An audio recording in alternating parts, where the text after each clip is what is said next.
जरा सोचिए, जब कोई चीज हमें नहीं मिलती तो अक्सर हम उसी में कमियां क्यों निकालने लगते हैं। आज हम बात करेंगे लोमड़ी और अंगूर की उसी मशहूर कहानी की, और उसके जरिए समझेंगे इंसानी बर्ताव के पीछे छिपे एक बहुत ही दिलचस्प मनोविज्ञान को। जब मनचाही चीज ना मिले तो हम करते क्या हैं? देखिए, ये सवाल हम सबसे जुड़ा है ना? सोचिए, कोई एग्जाम जिसमें हम पास नहीं हो पाए, या कोई ऐसा मौका जो बस हाथ से फिसल गया। जब चीजें हमारी पहुंच से एकदम बाहर हो जाती हैं, तो हमारा दिमाग वो उस निराशा से डील कैसे करता है? बस यही सवाल इस कहानी की जड़ में है। तो चलिए शुरू करते हैं। ये जानी पहचानी कहानी है एक लोमड़ी की। और हाँ, ये वही कहानी है जो हम में से ज्यादातर लोगों ने अपने बचपन में जरूर सुनी होगी। तो होता यूं है कि एक दिन एक भूखी लोमड़ी कहीं घूम रही थी, और अचानक उसकी नजर पड़ती है एक बेल पर। और उस बेल पर क्या लटक रहा था? रसीले पके हुए अंगूरों का एक गुच्छा। भाई, उन्हें देखते ही उसके तो मुंह में पानी आ गया। बस फिर क्या था, उसने पूरी ताकत से छलांग लगाई।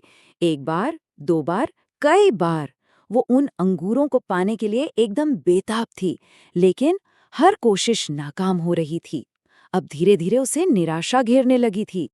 असल में वो गुच्छा उसकी पहुंच से कुछ ज्यादा ही ऊंचा था, तो आखिरकार थक हार कर उसने कोशिश करना छोड़ ही दिया। लेकिन रुकिए, कहानी हाँ खत्म नहीं होती।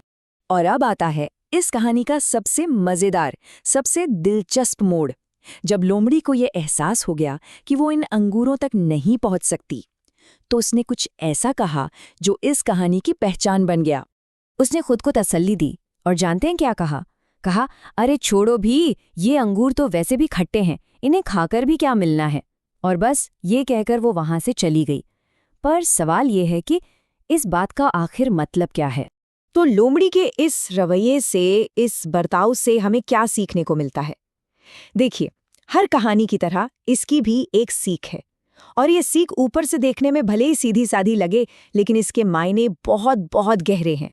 तो जो पारंपरिक सीख है वो ये है कि भाई, जिस चीज को हम पा नहीं सकते उसकी बुराई करना या उसमें कमियां निकालना गलत बात है। ये एक सिंपल सा मॉरल लेसन है ना?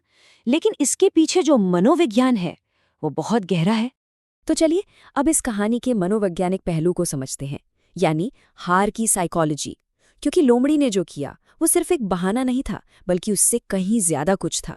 लोमड़ी का ये कहना कि अंगूर खट्टे हैं, असल में अपनी ही मन को बहलाने का, समझाने का एक तरीका है।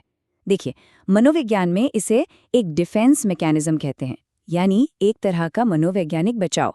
ये अपनी नाकामी और निराशा की जो फीलिंग होती है ना, उससे खुद को बचाने का एक तरीका है। इस पूरे प्रोसेस को ना हम 3 आसान स्टेप्स में समझ सकते हैं। देखिए, स्टेप 1, इच्छा। लोमड़ी को अंगूर चाहिए, सिंपल। स्टेप 2, असफलता, वो उन्हें हासिल नहीं कर पाती। और फिर आता है स्टेप 3, जो सबसे जरूरी है, बहाना। मतलब वो उस चीज की वैल्यू ही कम कर देती है ताकि उसे अपने हार का दुख ना हो। और इसी चीज को साइकोलॉजी में कहते हैं रैशनलाइजेशन। तो सवाल ये उठता है कि ये सदियों पुरानी कहानी आज के ज़माने में हमारे लिए क्या मायने रखती है। देखिए, ये कहानी हमें दिखाती है कि जब भी निराशा हाथ लगती है तो हम अपने आत्मसम्मान की, अपने ईगो की रक्षा कैसे करते हैं। सोचकर देखिए, जब वो नौकरी नहीं मिलती जिसके लिए बहुत मेहनत की थी, या कोई रिश्ता कामयाब नहीं हो पाता, तो अक्सर हम खुद को दिलासा देते हैं, है ना? अरे अच्छा हुआ, वो नौकरी मेरे लायक थी ही नहीं, या उस रिश्ते में तो वैसे भी बहुत प्रॉब्लम थी। और ये कहानी हमें एक बहुत ही ज़रूरी सवाल पर लाके छोड़ देती है। ज़रा सोचिए, हमारी अपनी ज़िंदगी में वो खट्टे अंगूर क्या हैं? वो कौन सी चीज़ें हैं जिन्हें हम पा नहीं सके और फिर उन्हें खट्टा कहकर छोड़ दिया? ये कहानी हमें अपनी इस इंसानी आदत को पहचानने और शायद उससे ऊपर उठने का एक मौका देती है।